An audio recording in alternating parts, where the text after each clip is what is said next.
Assalamualaikum warahmatullahi wabarakatuh. Perkenalkan, nama saya Jessica Ayu dari Prodi Sistem Informasi kelas SI 20C. Baik, di sini saya akan menjelaskan tentang skema komputer beroperasi.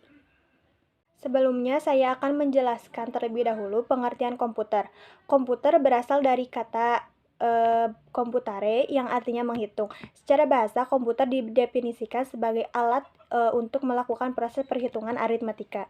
Sedangkan menurut ahli yang bernama Robert Hablismer, ia mengatakan bahwa komputer adalah suatu alat elektronik yang mampu melakukan beberapa tugas, yaitu menerima input, memproses input sesuai dengan instruksi yang diberikan, menyimpan perintah-perintah dan hasil pengolahannya, serta menyediakan output dalam bentuk informasi. Selanjutnya saya akan menjelaskan tentang skema dari komputer.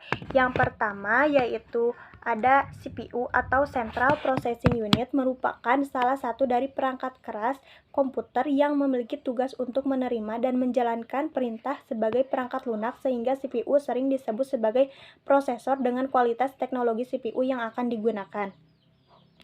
CPU berfungsi seperti kalkulator, hanya saja CPU jauh lebih kuat daya pemrosesannya. Fungsi utama dari CPU adalah melakukan operasi aritmatika dan logika terhadap data yang diambil dari memori atau dari informasi yang dimasukkan melalui beberapa perangkat keras, seperti keyboard, scanner, joystick, maupun mouse. CPU dikontrol menggunakan sekumpulan instruksi perangkat lunak komputer. Perangkat lunak tersebut dapat dijalankan oleh CPU dengan membacanya dari media penyimpanan seperti hard disk, flash disk, CD, maupun pita perekam. Selanjutnya yang kedua yaitu control unit, merupakan kendali dari mikroprosesor terhadap komponen luar dan input ataupun output. Control unit ini mempunyai tugas utama untuk mengendalikan operasi dalam CPU dan juga mengontrol komputer secara keseluruhan untuk menciptakan sebuah sinkronisasi kerja antara komponen dalam melakukan fungsinya masing-masing. Di samping itu, control unit juga bertugas untuk mengambil instruksi-instruksi dari memori utama dan menentukan jenis instruksi tersebut.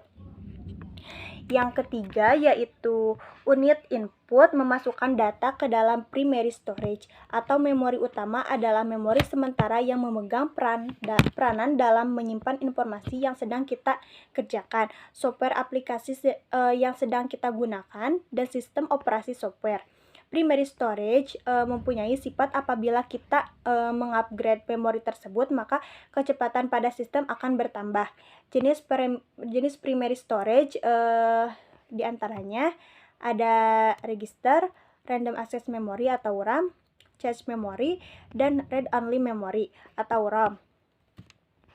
Yang keempat, jika pengertian storage pada jenis primary merupakan penyimpanan sementara, maka secondary adalah kebalikannya. Secondary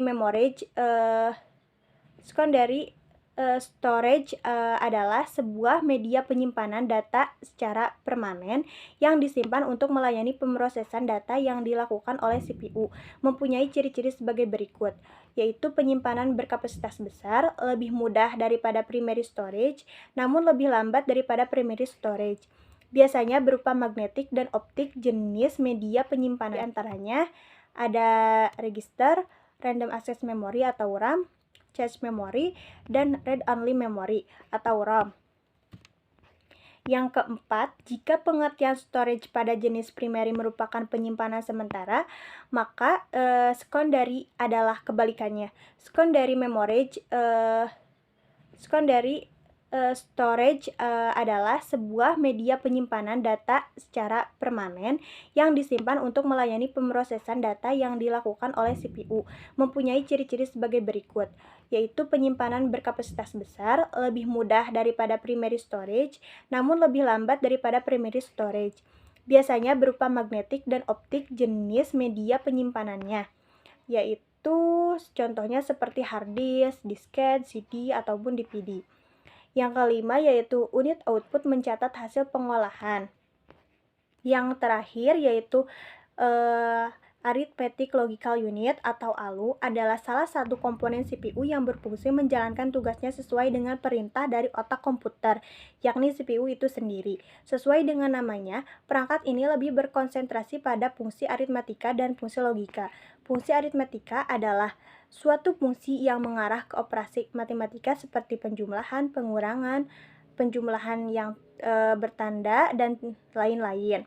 Sudah dijelaskan sebelumnya bahwa ALU memiliki dua fungsi utama, yakni menjalankan perhitungan aritmatika dan melakukan fungsi dasar logika. Sudah dijelaskan pula bahwa sebagai bagian dari komponen CPU, ALU tidak bekerja sendiri. Suatu komponen bernama control unit atau CU yang ada pada prosesor yakni akan memberi perintah terlebih dahulu.